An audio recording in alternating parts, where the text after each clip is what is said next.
How do we start a fire if we don't have matches or a lighter or some ignition source that we're used to using to start fires? Oh, Mom. yeah, I know. I was a poor student in school. Has anybody ever heard of flint and steel? Yeah. Flint and steel. And flint and steel works great for starting fires. I'll demonstrate that, but there's a problem in North Dakota. I couldn't find any flint. And so when Dana and I are out, we just take rocks with edges. It's good to have a rock with a sharp edge. I don't know what kind of substances these rocks are made of, but we usually carry a striker with us. This is called a striker. And what you do, let me back up. Did anybody see these? We had them in the fire? Yeah, we did. What's in here is what we call charred cloth. And typically, our experience, we like to use denim. Denim works quite well. And I'll show you what's in here. You could pass it around. This is what charred cloth looks like. Now this container here is not denim. That was made out of washcloths. Now I've never used washcloth material before. We'll see if it works. But in this container, I do have some denim in here. You can see the difference. This is smoother. We've used this. And how to make charred cloth is we take tins, and we want a tin that seals fairly well, but not completely. You do need air because for combustion to happen, you need oxygen. And so what we do is we drill a hole in the top of the lid. Not a very big hole. This one actually might be too big because as I had it in the coals while I was preparing this, I actually saw flame coming out of here. You don't want to see flames. That means you have too much oxygen. But what you want to do is make a bed of coals. You cut your denim into squares. You saw the size of them. Or if this washcloth material works, other materials work too. I've just never used them. And you just place them in your tins.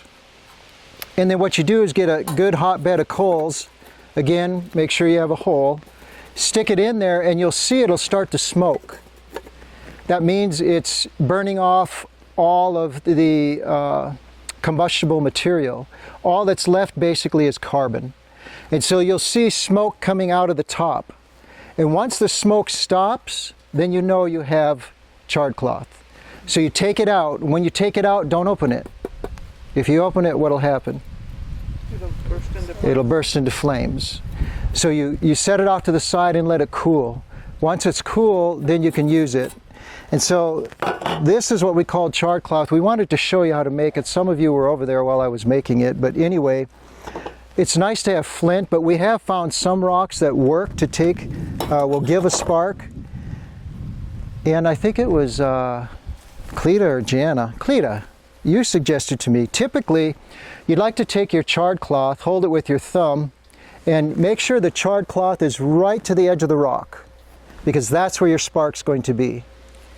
And this takes some practice, but you take your striker, you want to strike at it, but you don't want to hit your rock. You just want to strike at it, just catch it enough. If you saw that spark come off, you see it? Glancing blow. Just a glancing blow, but you want it hard enough where you can get a spark. And Cleta suggested to me, which I tried it, because when you do this, when you look at it, you're thinking, oh, the sparks are going down. And so I put it to the bottom, and you know what happened when I started doing that? All the sparks are going to the top. Really? No. Oh. No, but you can put it to the bottom too. And the sparks will ignite it, but these are not good rocks for sparks. So me getting a spark to light this, I've tried and tried. Not much spark there, but what you can do, which works real well, what I'm going to demonstrate, if you want to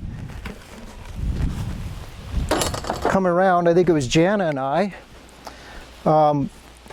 we'll see how well this charred cloth actually takes a spark. If we had a better rock, a flint rock, this would work with the striker, but this is called a ferro rod. And this is why we recommend, you see this edge on this stick, this is your striker. It has a 90-degree edge. That's why we recommend knives that have a 90-degree edge on the back. So then you could use that as your striker as well, that little knife that, and you can make it too. You can grind your blade to have a 90-degree edge. But we'll see how well this charred cloth takes a spark and what we do with it. So before I light it, when we start a fire, you don't start with big branches, do you? You want to start out with something small. And so what you want to do is what we call a bird's nest. Looks kind of like a bird's nest. You're going to fold it to have it a little divot in the middle. But you want to find dry tinder. Now this dried grass is very dry. I thought it would work real well. But it actually didn't work as well as I thought it would. But it did work. We'll see if we can get it to work again. You can find tinder in different places. You can look behind a tree that is dying or dead. You could peel the bark off. You've ever seen that stringy brown stuff behind it? You could take that, pull it off, and rough it up in your hands to get it thin, to spread it apart so it'll burn quicker, better. Because this you want to get your fire started with this. And so you'll prepare, we were going to do it over there. I had some branches or twigs. But start out with your smaller twigs and branches and work your way to bigger ones and leave an opening in the front of it. And ideally what you would like to do is to have your fire with the opening facing the direction of the wind. That way you're going to get oxygen into your fire. It's going to help it burn better. So we want to have the bird's nest prepared. I've got that. Yeah, we'll just use that. Let's get this charred cloth going. Now you can hold this and try to strike it, and your sparks are going to be all over the place. Ideally you want to set this on something solid, firm, so it doesn't move all around. You can direct your sparks more accurately. So I'm going to set it right in front of it.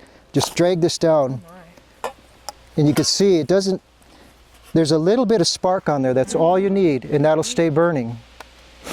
And so we'll set it in here. And we'll wrap the bird's nest around it, and we're going to blow on it. And don't hold it below you. Oh my goodness. Oh, you got some hot breath. Woo! And then we're gonna set that underneath our branches. Now, typically the tinder you want, this would be burning much quicker. That's why I was surprised. As dry as this grass is, it doesn't burn as well as I thought it would, but it burns well enough. I think you could get a fire going with it. So our charred cloth, that's done.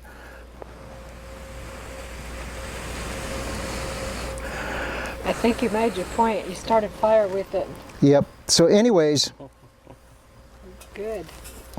And Did you use the charred cloth again? it's hard to, once that starts burning, it's very hard to stop it from burning unless you would douse it. And once you douse it, then... Or step on it or something. Right.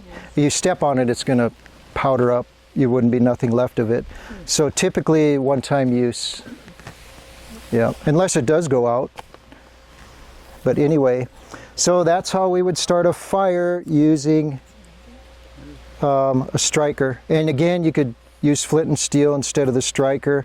Are there other ways that anybody knows to start fires? Rub two sticks together. Bow and drill, yeah. I've tried that once. Did it work? I was just going to bring that up. Did it work? Not for me. I've seen it work, It takes yeah. a lot of practice. It does. It takes a lot of practice. What did you say with a magnifying glass? A magnifying glass. yeah. I've done it with a magnifying glass as well. And I learned that when I was a young boy. Our neighbor had a magnifying glass, and we got new ball gloves. And so he said, I can show you something. And so he took his magnifying glass and he started burning our names into the leather. And so that crossed my mind. I wonder if I could start a fire with that. So I did. I gathered my tinder, and sure enough, you could start a fire using a magnifying glass.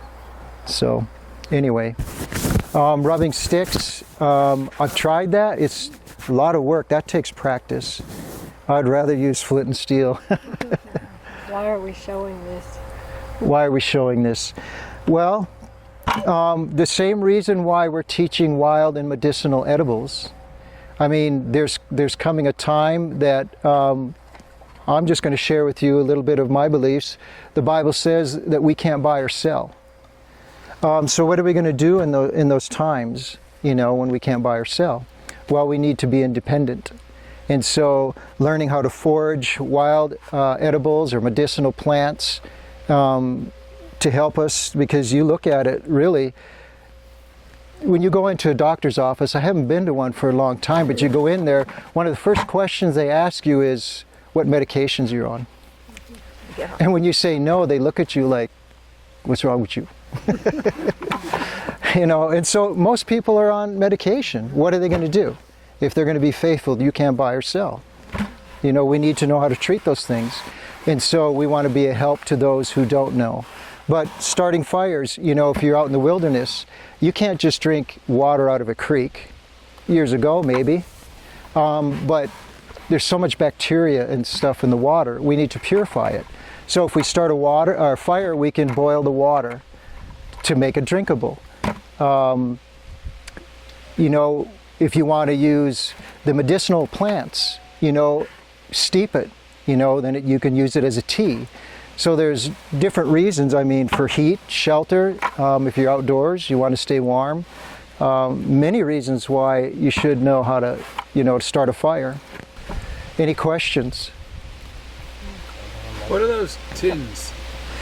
Yeah. You made them, but what kind of tins are they? Pam gave these to us. I don't know what tins were they. Film. Film. Okay. Really old film. You can use the Altoid tins, like the little mints come in too. And those you don't have to drill a hole in, because where the hinge is, it's enough of a hole that it will allow. Typically, we'll prepare them in here and store them in an Altoid tin because it's smaller to carry around. These are quite large. Yeah.